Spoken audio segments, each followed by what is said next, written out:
Hi guys, so this is a video that you guys have probably been waiting for me to make, and this video, as you can probably tell by the title, is my review of Louis Tomlinson's movie All of Those Voices. So I went to see this movie in cinemas a couple of days ago, and let me tell you guys, it was an experience. So I thought, obviously, I'll have to make a review for you guys. I think I mentioned on this channel that I wanted to make a vlog of me actually going to the cinema and the stuff that I did on the day, but I actually didn't end up being able to do that because I was kind of just rushing around on the day a bit, and also I wanted to just experience the day myself. And yeah, so this video, because of that, is going to be split into two different parts. So the first part of this video is basically just going to be my review of the movie, and then the second part of this video is going to be things that I did on the day and any funny anecdotes from the cinema that I have that I wanted to tell you guys. So yeah, that's how this video is going to work. So yeah, let's just get into it. Let's start with my actual review of the film.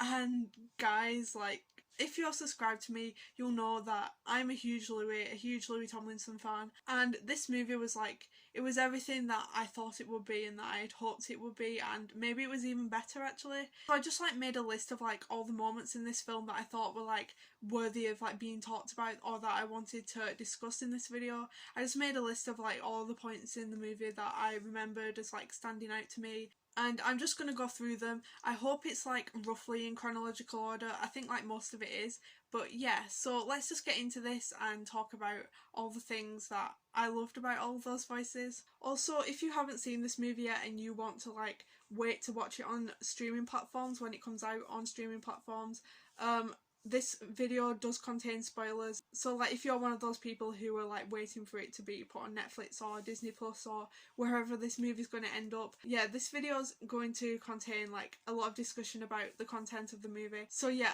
feel free to click off this video if you haven't seen it yet and you don't want spoilers, but if you have seen the movie and you want to see my review, here we go, let's get into it. So the beginning of this movie is actually the same as the end. So it begins with Louis doing his one night only performance in London for Faith in the Future, that concert that went on at Shepherd's Bush Empire, and it talks about him getting the #1 album for Faith in the Future, and it also shows Louis showing off his scar from his shoulder surgery, because everyone said in the fandom when he had that operation done, I bet he's one of those people who thinks the scar makes him look really tough, and that just proved that in this movie. So yeah, we saw that, and then the movie goes back in time, and it goes back to the last ever One Direction performance. It shows Louis backstage, and this bit's really quite emotional. It's him just backstage, and he's saying if he talks about how he feels, he's gonna just get emotional and he's gonna end up crying, so he's just gonna hold it in and hug everyone goodbye. And one of the people who was talking in that part of the movie said when One Direction split up, they'd never seen Louis cry before, or they've never seen him cry so much before.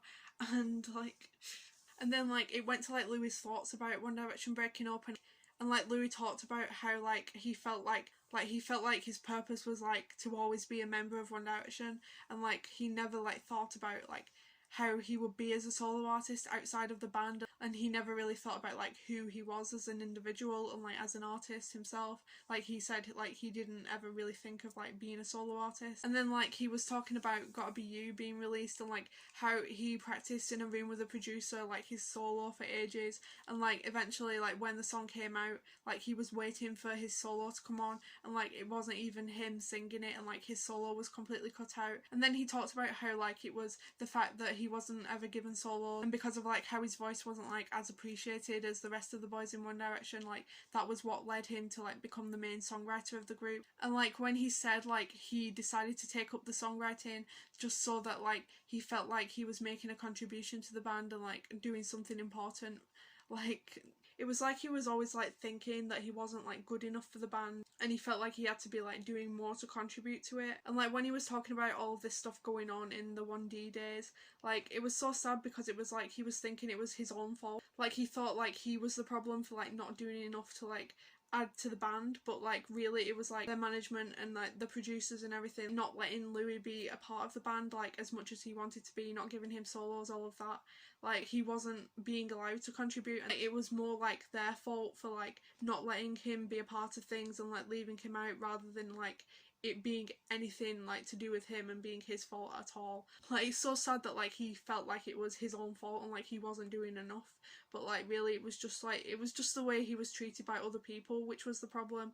Like, it was just so sad to see that, and it's so sad that like even today you can still see that, like, that attitude towards Louis in the music industry, like with radio stations not playing his music, like him not being invited to play at festivals. I mean, like, even though like he has this amazing fan base who love him so much, like it's so sad to see like he still isn't like really getting like the full attention he deserves, and like he might still be thinking like, oh, maybe that's me, maybe I need to do more, and like that's so sad because like it's not his fault. Like he doesn't need to do anything more. He does way more than enough for us. But I feel worried that like sometimes he thinks like, oh, maybe I just didn't make a good enough song, maybe I just didn't do a good enough album, and like it's not because of like that, it's just like people treating him badly, and like it's just so bad.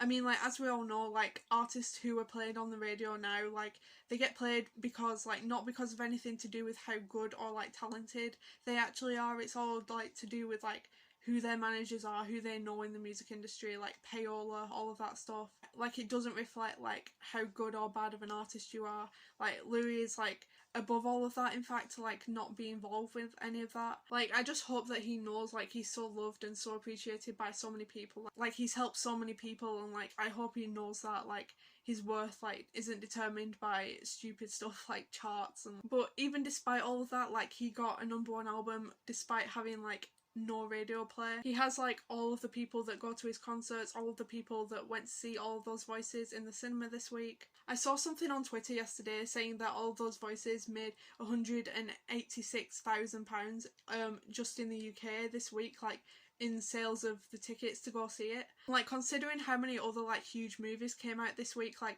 that's pretty good. I mean, that just proves like how loved Louis is. Then after like all the scenes about like Gotta Be You and stuff like that, there was like the parts where he was talking about his mum and like his sister. The part in this bit that like really got to me was like when they were talking about like the texts that Louis and his mum would send to each other, and like the part when like it said like Louis sent a text to his mum saying like, don't worry, I'll be on my way to be with you soon. Like, that just felt like a punch in the stomach, to be honest. I mean, like, it was hard enough like just to watch like a movie about him going through these things, a documentary. Like, I can't believe like how hard it must have been for him to actually like have to live through this, and like how strong like he must be, and then like share all of that with us in this documentary. Then the video of like his first ever solo performance, the Just Hold On performance on X Factor, came on, and like that video always makes me emotional anyway, but then like it came on and it was just so sad. Then it showed like the part with Simon Cowell saying like, I respect you as an artist, I respect you as an individual, and like I was just sitting in the cinema like going, are you sure? Like, literally every time I see that it makes me angry, and like the comments on that video are like in that same vein as well. Like, everyone knows that Simon didn't mean that. Like, we all know how Simon treated Louis, but I feel like Louis knows that we know that also, and that's probably why he put that video in, because like he couldn't really like hate on Simon or like say anything against him in the documentary really. I mean, like he could, but he probably doesn't want to start drama and like bring up stuff from the past. He's probably like wanting to move on and focus on like the future and what's coming. Like, I think that's why there was no like Judge Louis X Factor content in this documentary, because like he probably didn't want to like get involved with Simon again. Also, then the scenes with like Louis going to his grandma and granddad's house in Doncaster, like that was a really cute part of the movie. I loved that. But then that was also really sad when like his granddad was being interviewed and like his granddad like started crying. Like, that was really sad. And like when they were all talking about Louis' relationship with his mum, like then like it went into the part where Louis was like in LA with Freddie, and those parts of the movie were like so cute. Like, one part in this bit of the movie that made me go like, oh, was the part when like Louis and Freddie were like walking together, and then like Louis like turns around and like smiles to the camera, and then like he walks away, and then like at the last minute like Freddie like turns around and like does the exact same smile as Louis to the camera, and then like walks off in the same way. Like, it was just really cute. Like, he was just like copying his dad, and that bit was just like, it was just really cute. Also, the scenes where they're like playing on the beach together with the kites and like the sunset in the background, like the cinematography in this part of the movie, like Charlie Lightning did such a good job with this documentary. Like, it was just so beautiful, and like it looked so good on the big screen. And then like everyone's favourite quote from this movie, when Freddie was playing with the kite and he was like running forward with it, and then Louis like turned to him and said, "You should look back sometimes, because like sometimes you're just running forward and you're missing all the action." Like that quote, everyone's saying like that's like so like poetic. Like everyone's saying like in that quote, like Louis just talking about the kite, but like you can apply that quote to like his career and his life basically as well, which is like what makes that quote like so poetic. Like I think that Louis is like the sort of person who like he always like likes to plan for the future and like look forward to things, but like sometimes like he wants to also reflect on like things that he's been through, or like things that he's seen and done in his life, and like that's the whole point of this documentary. That's what this is all about. And like I just had a realization while I was like writing the script for this video that actually like this is a documentary about Louis' past and present, and he's released it during the Faith in the Future era. Like let that sink in, guys, like his mind. Also the fact Louis has let us look into like his life with Freddie and like his life as a dad, like that's a part of his life that like we don't often see, and it's just like a really big privilege to see that. And like the fact that like he feels comfortable enough to like share that part of him with us now. Like, also the part where they're playing together on the beach and Freddie draws like the X smiley face, the Louis like symbol on the sand with his spade. Like that bit is just so cute. Like that bit literally made me tear up. Like that was so cute. Also after this bit we got content of long hair Louis playing guitar on the beach. Thank you for your service, Charlie Lightning. Then guys, the part that happened after this, I need to talk to you guys. I mean, if you're subscribed to me, you know what I'm gonna say. This is the part in the movie where Theo Hutchcraft appeared. So I was watching the scenes with like Louis playing the guitar on the beach, and I was just like, this is nice, long hair Louis with the sunset in the background playing the guitar on the beach, nice.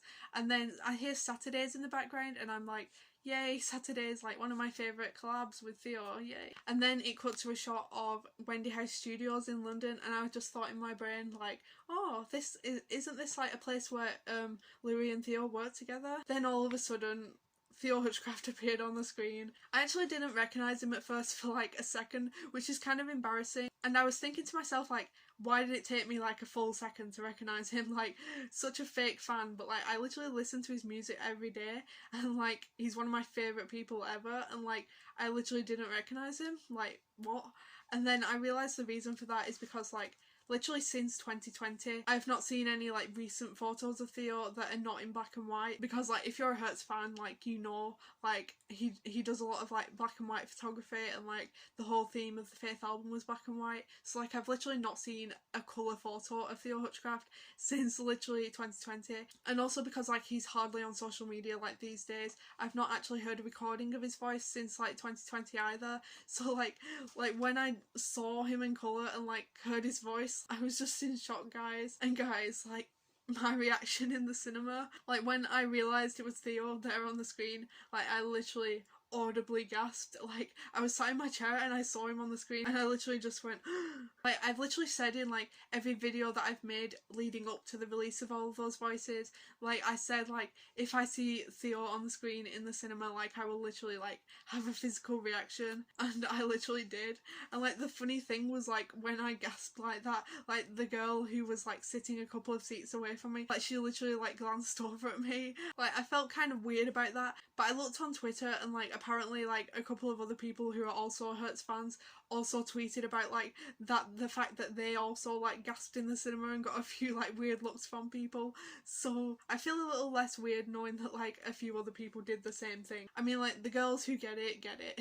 I actually saw like when people were taking photos of like the credits of all of those voices from like the premieres in like London, I saw like someone took a screenshot of the credits and I did see that it said Theo Hutchcraft in the credits, and like when I saw that, like I was crying because like I knew that meant he would probably be on the documentary, but I still was not ready for it when I saw him, because like I've literally just not seen a photo of him in colour for ages or like heard his voice. Like he was giving like Louis advice about singing. I think the way he was looking at Theo was like he really respected him and like cared about like what he thought and like wanted his advice, and like it was just really cute. Like you could see like the respect that Louis had for him. And then when I saw the text on the bottom of the screen saying like Theo Hutchcraft, co-writer and frontman of Hertz, like it said something like that, and like the fact that it literally mentioned Hertz the band in Louis' film, like I literally was like I fangirled over that as well in the cinema. People have been spreading rumours recently that Hertz are going to split up, like as they always do whenever like Theo's doing other projects. And like I saw like some people say that because Theo's recently like cleared out his Instagram of anything like related to the Faith album, like I saw like people were saying, oh, they're splitting up and everything, and I didn't believe that, but like but now like this has reassured me even more that they're not going to split up, because like Louis put in his documentary Theo Hutchcraft, frontman of Hertz. Like, also, can we just talk about the fact that we got long hair Louis and Theo Hutchcraft wearing a suit in literally the same shot? It kind of felt like a personal attack on me, but like in a good way. I mean, once again, thank you for your service, Charlie Lightning. Also, when Louis finished like recording Saturdays in the same room as like Theo, and then like at the end of it, Theo went, "Yeah, you smashed it," and I was just like, their friendship. I am the biggest supporter of Louis Tomlinson and Theo Hutchcraft's friendship. Like, I need all of those voices on streaming services immediately so I can just watch this scene over and over. Theo, if you're watching this video, please announce UK tour dates. Another part of the movie that I really loved was Ollie Wright. Like, he was so funny throughout this movie. Like, every time he did something funny, like, the whole cinema just laughed. Like, the part where, like, Louis finished a concert and he was like, it was even better than the One Direction gigs. Like, that part, like, I was just laughing at that part. And like also the bit where like they're on holiday and like he's like in the water and like you can just see him like holding the glass of beer up, and then he like sort of looms up from out of the water and then he's like, "Way." Like that part, that was so funny. He's such a supportive, good friend to Louis. I'm so glad that like he has someone like Ollie to lean on and like have around, because like he deserves a good friend like that. Also, all the shots of like Louis and Ollie and the band on holiday together, like I think it was Iceland where they were in the movie. All of those like shots of like the landscape were like amazing. Well done, Charlie, again. Like beautiful landscapes, like beautiful shots of Louis. Also, I also love like all of the concert footage and like all the interviews with the fans as well. Like the South American ones were particularly good because like Louis is like so big over there. Like the thing that made me like start laughing out loud in the cinema was that girl who had that poster like with Louis' face edited onto Jesus and it said like "We have been blessed" on it. Like I literally started like laughing so hard in the cinema. Also the footage of that show where like all the band members had to do dares and like they saved up all of the dares throughout like the whole tour and then they all did them on like the last show, I think. Like that was really funny too. Also where Louis brought Freddie to like one of his shows and like Freddie was like holding up his banner that he made himself and like he was dancing with Ollie. Like that was really cute. Also the part when like Freddie said like to Louis, like, "That's not really you up there, that's just like a different version of yourself," and like Louis was like taken aback by that and he was like really shocked, and like I think he thought like that was a bit deep. Like you can tell that Freddie's Louis' kid just from that, like just saying deep things like that without like really much thought to it. And then another part of the documentary which made me cry, which was like the part where like Louis and Ollie and all the band were on the boat together and all this time was playing in the background and it was like "The friends we make, the love it takes, it's worth the pain," like that lyric playing in the background while they're all on the boat together, and I was just like tearing up watching that because I just thought like I'm so glad that like Louis has friends in his life now who like actually appreciate him and like who are actually there for him. Like they truly like love and appreciate him for who he is. The band, Charlie, Ollie, everyone who works with him, like I'm so glad he has those people around him now. And then the ending of the film with like the last words of the film being Louis saying like "I deserve this," like that being a contrast to like the beginning of the film where he said like he was always working to like feel like he deserved like what he was getting and like that he deserved to be a part of One Direction, and like the contrast between those two parts was like just beautiful. And then him getting like the #1 album as well and like accepting that on that video, like he went from wanting to contribute as much as he could to the band to like feel like he deserved a place in there. Now he's like getting everything he deserves like just on his own, like just because of like what he's done himself. And the fact that he said like at that point at the end of the movie like "That's the first time I've ever said that out loud, like that I deserve that," and like it's so beautiful to just see like how far he's come. Then like the credits came on and then obviously I was excited when Theo Hutchcraft's name came up in the credits at the end of the movie and I was just like yay. Then like I was reading like the credits of all the songs used in the movie and like the song choices for this movie like were perfect. Honestly, like every single one of them was like my absolute favourite songs on Faith in the Future. Like if these are the songs that are on the tour set list, like honestly I would be happy with that. Like the only one that's missing is Chicago. I mean, like if you just add Chicago in there, like that's just a perfect Faith in the Future world tour set list to me. So yeah, this is something that weirded me out a bit with like the credits coming on as well. Like I've literally never heard Louis' songs in public before because like he's never played on the radio or anything like that, because I feel like they only exist in my headphones. Also, like when it came up on the screen saying "She's Beauty, We Are World Class," written by Louis Tomlinson, Theo Hutchcraft, David Sneddon and Joe Cross, like when I saw that, like I was just thinking like, why is that the most me thing ever? Like just seeing like that song with like the writing credits being like projected onto a big screen and like everyone having to look at it. Like why is that the most Victoria thing ever? Like I myself am written by Louis Tomlinson and Theo Hutchcraft. But this movie just like felt too short, honestly. Like I felt like it just flew by. I wanted it to last forever. Like I never wanted to leave the cinema, honestly. I was so sad when it finished. Like I just felt like for the whole duration of the movie I felt like I was there with the guys and like everyone who was with them and like experiencing everything with them. Like I wish I could actually be friends with Louis. Like I feel like it must be just like so cool to like just be able to like hang out with him or like call him whenever you're feeling sad, and like he would just like brighten up your day. I think this movie actually gave me like post-concert sadness. Like it gave me like post-movie sadness, if that's even a thing. But I actually didn't cry during this movie like as much as I thought I would. I really thought I was going to be like properly sobbing in the cinema, but like I cried like the day before like multiple times. Like on the Friday before I went to see the movie, like I was just like crying at random points in the day, like I'm really going to see all those voices in cinemas tomorrow. And then like on Saturday morning when I was like going to the cinema, like I was kind of like a bit like stressed because like the traffic was kind of bad and I was kind of worried that like I wouldn't get to the cinema on time, and I was kind of like stressed out about that. So like I wasn't really thinking too much about like being scared for the movie at that point. I was just kind of like worried about getting to the cinema. But then like when we got to the cinema, we actually got there like pretty early, and like we had like loads of time to spare. We got some snacks and stuff, and then we went into the View Cinema. When I got into the movie, like I actually didn't like cry that much. Like I cried at the part with Freddie and Louis together like on the beach, and I cried like all of the guys together on the yacht with all this time in the background. But like I thought I'd be like fully ugly crying all the way through, but like I think like I didn't really cry like that, because like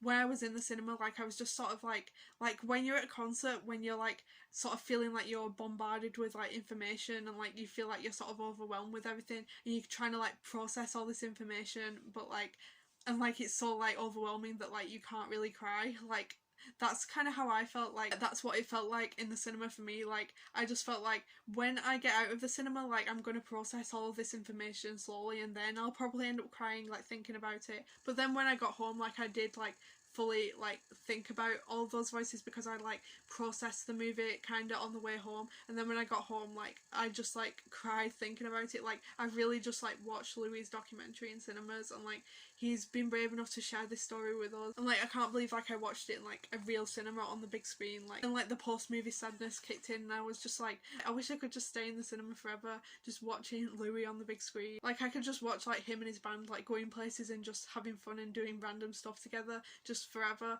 Like Charlie Lightning should do like a 10-hour version of all of those voices with like all the footage that they didn't use for the final movie.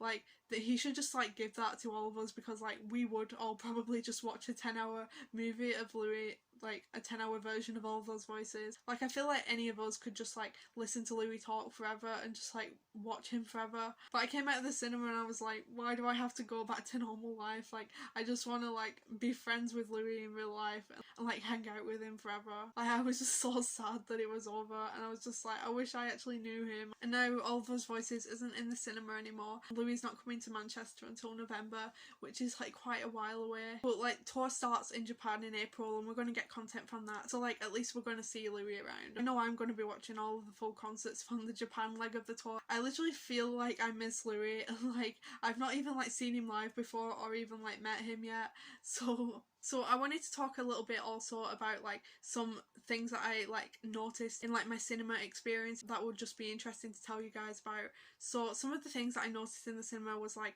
I saw a few people wearing merch, like there were real fans in the cinema. It was people mostly wearing like tour t-shirts or like the hoodies from Louis' merch store, or like some people had like Faith in the Future tote bag. I didn't see anyone wearing that shirt with like Louis wearing his like 3D glasses in the cinema, like that iconic picture that everyone's using at the moment. I didn't see anyone like wear a shirt with that on or anything, or even like dress up as that picture of him, which I've seen like a lot of people doing. I've seen like a lot of people do like really funny like costumes and stuff in like South America and India and places like that. Like people have gone all out there for All of Those Voices screenings, like when they go to see the movie in the cinemas. Like they've been so cool with like the costumes and everything. But I feel like it's just like British culture really, like British people like don't really like dress up and do stuff like that for the cinema, even if it's like for a really popular artist like Louis. Like I feel like it's just, I don't know, I feel like it's just different. But I would love to have experienced this movie, like seeing it in the cinema in a country where people like fully like dressed up and everything for it, and like the cinemas were like fully like full and everyone was like reacting and everything. Like the South American screenings like looked so fun for that, and like I wish like in England we reacted to movies like that and like everyone dressed up and stuff. Yeah, I don't think like British people would do that. Also, there weren't any posters like advertising Louis' movie anywhere. Like I really wanted to find one so I could take a photo with it, but like there were no Louis posters anywhere, and I don't know if that's kind of suspicious because like there were posters for like the Coldplay movie and other movies that were coming out, so I don't know why like there wasn't a Louis poster. Maybe like it's just like not got promotion in the cinemas either. But I love All of Those Voices. It's my little indie movie. I love obscure cinema. So yeah, that was my review of All of Those Voices, the Louis Tomlinson movie. Hopefully it's going to be on streaming services soon. Like I need to watch this movie again. Don't forget to give this video a big thumbs up if you enjoyed it, and subscribe if you want to for more music and pop culture and Louis Tomlinson content. Bye guys!